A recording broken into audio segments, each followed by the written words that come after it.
नमस्कार दोस्तों, स्वागत है आप सभी का आपका अपना यूट्यूब चैनल जीटीएम स्टडी में। दोस्तों आज के इस वीडियो में 12th क्लास केमिस्ट्री का काफ़ी इंपॉर्टेंट प्रश्न लेकर आए हैं जो कि आपके इंटरमीडिएट बोर्ड एग्जाम 2021 के लिए काफ़ी ही महत्वपूर्ण है।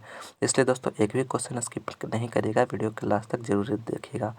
और यह जो है आपका टेस्ट है, कहने का मतलब इसके आज के इस वीडियो में हम टोटल 25 ऑब्जेक्टिव प्रश्न डिस्कस किए हैं, जिसमें से आपको बताना है लास्ट में कि 25 प्रश्न में से आपको कितने का आंसर पता था, यानी कि कितने का आंसर आपको जानते थे। ठीक है, तो लास्ट में कमेंट करके ज़रूर बताइएगा।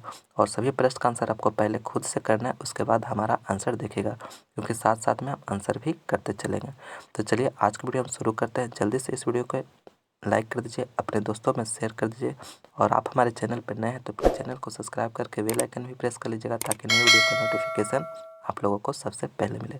तो वीडियो के लास्ट तक जरूर बने रहेगा, क्योंकि इसमें काफ़ी इंपॉर्टेंट प्रश्न को डिस्कस किया गया है। इसमें से आपका 2-3 प्रश्न आपको एग्जाम में जरूर आएगा। साथ साथ आपको हम फुल एक्सप्लेनेशन के साथ डिस्कस भी करते चलेंगे। तो और चलिए आज की वीडियो हम शुरू करते हैं।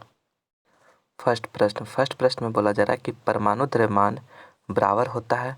पहला ऑप्शन है परमाणु के इलेक्ट्रॉन की संख्या के, दूसरा है परमाणु के इलेक्ट्रॉन और प्रोटॉनों के संख्या के योगफल के, और तीसरा है परमाणु के न्यूट्रॉनों और प्रोटॉनों की संख्या के योगफल के, और चौथा में इनमें से कोई नहीं। तो 4 ऑप्शन दिया हुआ, इसमें से आपको करेक्ट आंसर बताना है कि इसका राइट आंसर क्या होगा। तो सभी प्रश्न का आंसर पहले आप खुद से करने का कोशिश करिएगा, उसके बाद हमारा आंसर देखेगा, क्योंकि साथ साथ में हम आंसर भी बताते चलेंगे। ठीक है, तो इसका जो राइट आंसर होगा क्या होगा, आप लोग पहले खुद से सोचिएगा। ठीक है, तो देखिए परमाणु द्रव्यमान जो बराबर होता है वो किसके बराबर होता है।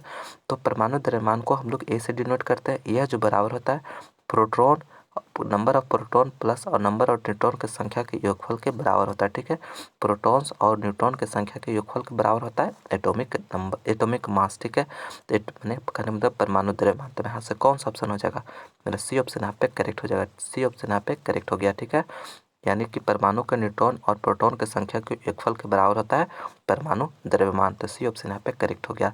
नेक्स्ट क्वेश्चन दूसरा नंबर में कह रहा है कि निकेल का इसमें जो है ऑक्सीकरण अवस्था होती है, यानी निकेल का आपको ऑक्सीकरण अवस्था आपसे इसमें पूछा जा रहा है। तो देखिए क्या लिखा हुआ है, एन आई लिखा हुआ है निकेल, और CO4 लिखा हुआ है। इसका आपको निकेल का बताना है, तो निकेल का बताना है, तो निकेल का x मान लेंगे, और प्लस CO का ऑक्सीकरण संख्या कितना होता है, तो यह 0 होता है, तो 0 गुना 4 इक्वल टू 0। तो मेरा x बराबर कितना आ गया, 0 आ गया। तो यही मेरा ऑक्सीकरण अवस्था आ गया निकेल का। ठीक है, तो देखिए कौन सा ऑप्शन में दे रहा है, बी ऑप्शन में दे रहा है, तो बी ऑप्शन यहाँ पे करेक्ट हो जाएगा। ठीक है, बी ऑप्शन यहाँ पे करेक्ट हो जाएगा। नेक्स्ट क्वेश्चन तीसरा नंबर में कह रहा है कि निम्न में से कौन सी प्रथम पंक्ति का संक्रमण तत्व नहीं है, यानी फर्स्ट लाइन का जो है संक्रमण ट्रांजिशन एलिमेंट नहीं है। पहला में आयरन, दूसरा में क्रोमियम, तीसरा में है मैग्नीशियम, और चौथा में निकेल। तो यहाँ पे 4 ऑप्शन दिया है, इसमें बताना है कि प्रथम पंक्ति का संक्रमण तत्व कौन जो है नहीं है। तो देखिए कौन जो नहीं है, इसका जो राइट आंसर हो जाएगा वह मैग्नीशियम हो जाएगा। ठीक है, मैग्नीशियम, सी ऑप्शन यहाँ पे करेक्ट होगा। मैग्नीशियम जो है यह अल्कली अर्थ मेटल में आता है। ठीक है, अल्कली अर्थ मेटल में। ठीक है, तो मेरा सी ऑप्शन यहाँ पे करेक्ट हो गया। नेक्स्ट क्वेश्चन चौथा नंबर में करें कि एवोगाड्रो संख्या का मान होता है। एवोगाड्रो संख्या का मान होता है, आपको 4 ऑप्शन दिया हुआ, आपको इसमें चुनना है कि राइट आंसर क्या होगा।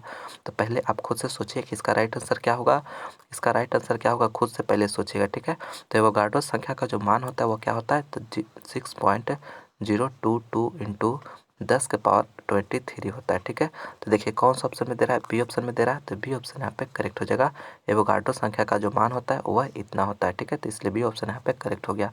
नेक्स्ट क्वेश्चन 5वां नंबर, किस ग्रुप के तत्वों को संक्रमण तत्व कहा जाता है, यानी किस ग्रुप के जो है तत्व को जो है संक्रमण तत्व कहा जाता है, यानी ट्रांजिशन एलिमेंट कहा जाता है।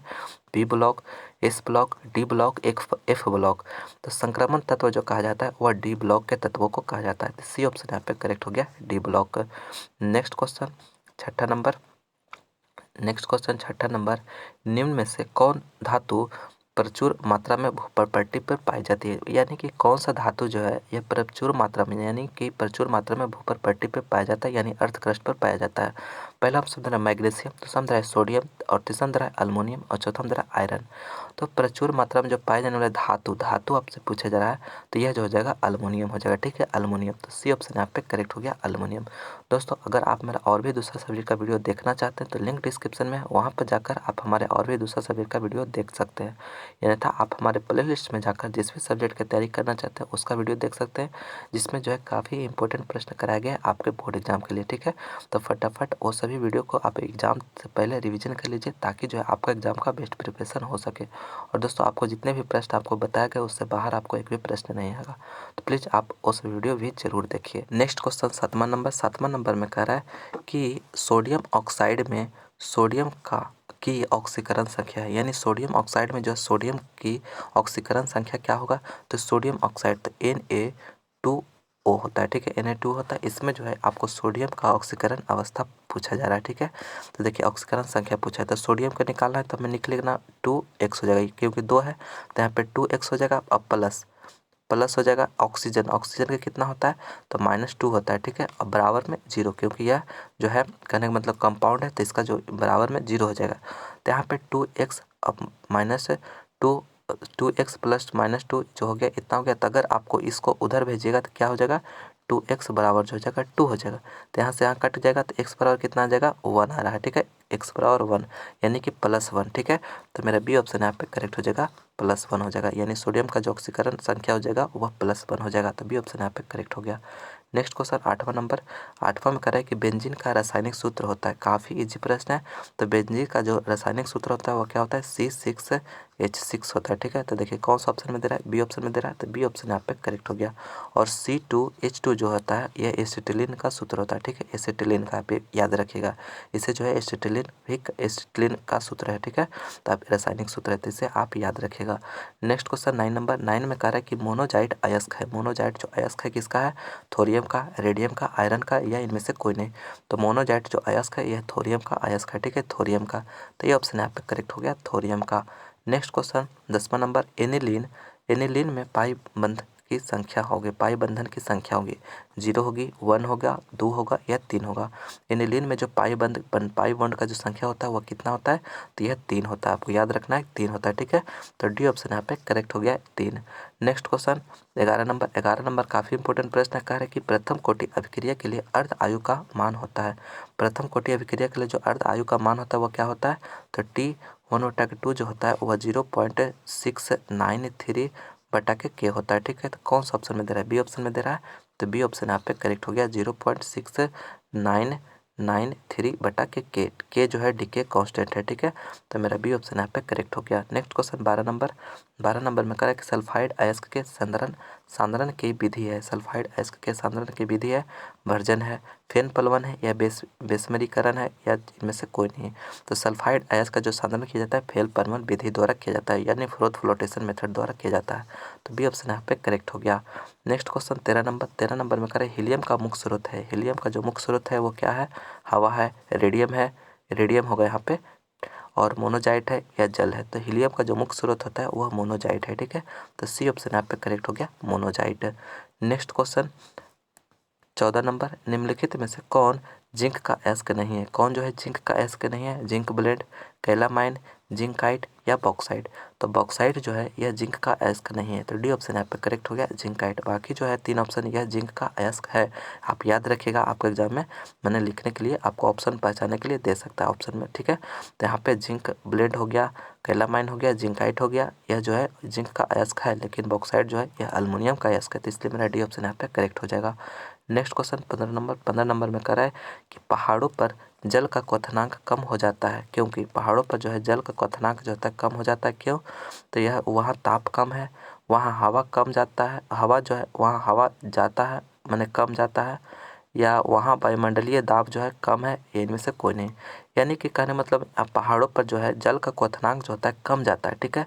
इसका रीजन क्या है, इसका रीजन क्या है, तो वहाँ ताप कम जाता है, वहाँ हवा कम जाता है, यहाँ पे कम छूट गया, ठीक है, वहाँ हवा कम जाता है, वहाँ वायुमंडलीय दाब कम जाता है। जी हाँ, यहाँ वहाँ पर जो होता है वायुमंडलीय दाब जो होता है, एटमॉस्फेरिक प्रेशर जो होता है कम जाता है।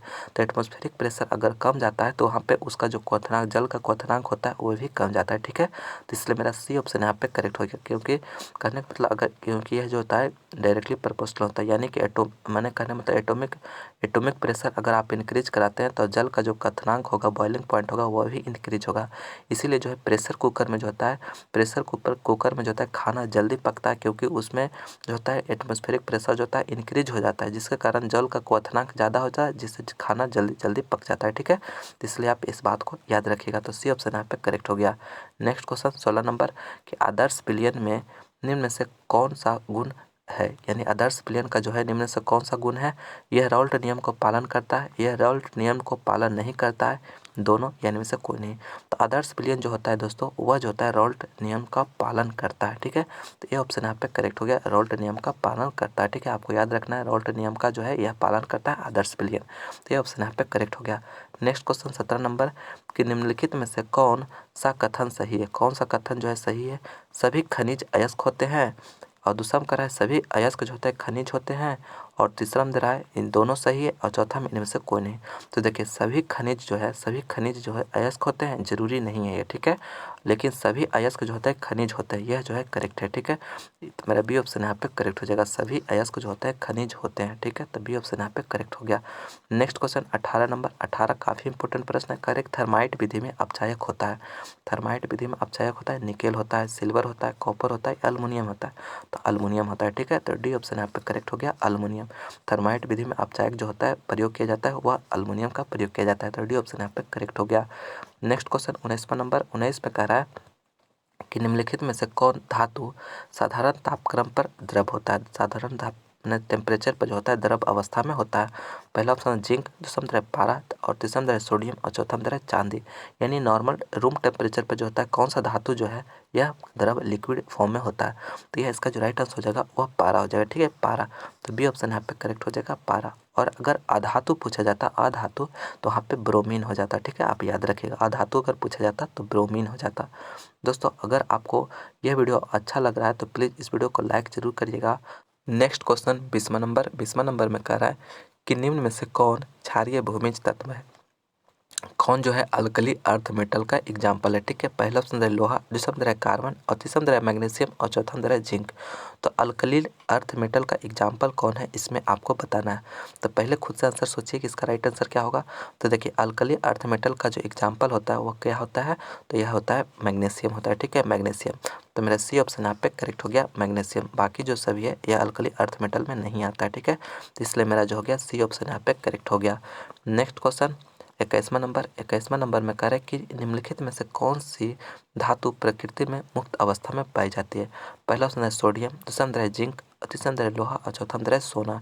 तो चार ऑप्शन दिया है, इसमें जो कौन सा धातु है जो प्रकृति में मुक्त अवस्था में पाया जाता है, तो सोना होता है, ठीक है, सोना। तो डी ऑप्शन यहाँ पे करेक्ट हो गया, सोना। लास्ट में दोस्तों कमेंट करके जरूर बताइएगा कि कितना प्रश्न आपको सही हुआ, कमेंट करके जरूर बताइएगा। नेक्स्ट क्वेश्चन 22वां नंबर में कह रहा है कि फर्स्ट ऑर्डर के प्रतिक्रिया के लिए वेग स्थिरांक का इकाई होती है। तो वेग स्थिरांक के जो फर्स्ट ऑर्डर के लिए जो होता है इकाई क्या होता है, यूनिट क्या होता है, तो टाइम इनवर्स होता है, ठीक है। तो ये ऑप्शन यहाँ पे करेक्ट हो गया, टाइम इनवर्स। नेक्स्ट क्वेश्चन 23वां नंबर में कह रहा है कि विटामिन B12 में होता है, विटामिन B12 में होता है आयरन होता है, कोबाल्ट होता है, जिंक होता है, कैल्शियम होता है। तो इसका जो राइट आंसर हो जाएगा वह कोबाल्ट होता है, ठीक है। तो बी ऑप्शन यहाँ पे करेक्ट हो गया, कोबाल्ट होता है। नेक्स्ट क्वेश्चन 24 नंबर में कह रहा है कि सिनेवार कहा जाता है, सिनेवार कहा जाता है HGS को, PBS को, या ZNS को, या इनमें से कोई नहीं। तो सिनेवार जो कहा जाता है यह HGS को कहा जाता है, ठीक है। तो ये ऑप्शन यहाँ पे करेक्ट हो गया, HGS। और PBS का जो कहा जाता है गैलेना कहा जाता है, गैलेना जो कि लेड का अयस्क है। और ZNS को जो कहता है जिंक ब्लेंड कहा जाता है, जो कि जिंक का अयस्क है, ठीक है। और HGS जो है सिनेवार कहा जाता है इसे, यह जो है पारा का अयस्क है, ठीक है। तो मेरा ए ऑप्शन यहाँ पे करेक्ट हो गया। नेक्स्ट क्वेश्चन 25वां नंबर में कह रहा है कि एस्प्रिन है एक एंटीबायोटिक, जवारनाशी, एंटीसेप्टिक, या इनमें से कोई नहीं। तो एस्प्रिन जो है एक जवारनाशी, यानी अगर बुखार हुआ रहता है तो एस्प्रिन को खाया जाए तो बुखार कम हो जाता है, ठीक है। तो इसलिए जवारनाशी है, ठीक है। तो मेरा बी ऑप्शन यहाँ पे करेक्ट हो जाएगा, जवारनाशी। नेक्स्ट क्वेश्चन नेक्स्ट क्वेश्चन कह रहा है 26 नंबर की उजला और पीला फास्फोरस है। तो पहला ऑप्शन है समस्थानिक, दूसरा ऑप्शन है समभारिक, तीसरा ऑप्शन है अवरूप और चौथा में इनमें से कोई नहीं। तो 4 ऑप्शन दिया है, इसमें आपको करेक्ट मैंने कमेंट करके बताना है कि इसका राइट आंसर क्या होगा। ठीक है, उसका रिप्लाई हम जरूर करेंगे। और आपको 25 प्रश्न में से कितने का आंसर आपको सही हुआ है वो हमें कमेंट करके ज़रूर बताइएगा कि 25 में से कितने का आंसर आप सही किए, और इसका कमेंट करके ज़रूर बताइएगा कि इसका राइट आंसर क्या होगा। तो यह मेरा लास्ट प्रश्न था। मैं उम्मीद करता हूँ कि यह वीडियो आपको पसंद आया होगा, तो प्लीज़ इसे लाइक करें, अपने दोस्तों में ज़्यादा से ज़्यादा शेयर करें, और आप हमारे चैनल पर नए हैं तो अपने चैनल को सब्सक्राइब करके बेल आइकन भी प्रेस कर लीजिएगा, ताकि हम नए वीडियो आपके एग्जाम से रिलेटेड अपलोड करें तो उसका नोटिफिकेशन आप लोगों को सबसे पहले मिले। तो चलिए, आप लोग धैर्य के साथ स्टडी करते रहिए, आप एग्जाम में ज़रूर बेहतर करिएगा। चलिए मिलते हैं हम अगले वीडियो में। इस वीडियो को देखने के लिए बहुत बहुत धन्यवाद।